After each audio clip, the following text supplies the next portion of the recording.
जगतसिंहपुर जिला सिधल श्री जगन्नाथ मंदिर परिसर में साहित्य पत्रिका नवकाकली आनुकूल्य ओडिया नववर्ष और विश्व मिलन उत्सव अनुष्ठित होती। अवसर में राज्यस्तरीय कवि सम्मेलनी साहित्य सभा और संवर्धना उत्सव अनुष्ठित होता। उक्त अनुष्ठान सभापति सुरेन्द्र त्रिपाठी अध्यक्षत आयोजित कार्यक्रम में बहु विशिष्ट व्यक्ति मैंने जोगदे ओडिया नववर्षर महत्व बाबद आलोकपात करते। वरिष्ठ सांबादिक ललितेन्दु पलायरी को सांबादिक गौरव सम्मान सम्मानित करा बेले विभिन्न क्षेत्र में कृतित्व हासिल कर विभिन्न व्यक्ति संबर्धना करा। ग्रामांचल पत्रिका बंचिले साहित्य बंचब ये गोटे जिनिस हूँ। द्वितीय कथा ग्रामांचल आमर जो लोकायत प्रतिभा अच्छा ये गोटे प्लाटफर्म पाइबे साहित्यर विकास पाई।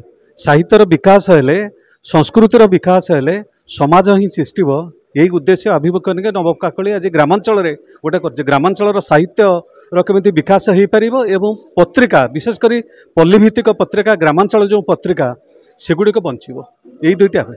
तेणु ओडिया नववर्ष को पूरपल्ली प्रसारित करने नवकाकली तार उद्यम करिया अस्मितार एक अंग भाव में आम आज माने प्रथम दिन तेणु ये प्रथम वर्षर प्रथम दिन में आम शुभकामना करूँ ओडिया भाषा और साहित्य विजयमंडित हो एवं आम शास्त्रीय भाषार मर्यादा रहू। युवपीढ़ी विशेषकर आमर परंपरा संस्कृति को सम्मान करंतु ये हूँ आमर वार्ता। जय जगन्नाथ। जगतसिंहपुर रीता साहू रिपोर्ट तीर्थक्षेत्र लाइव।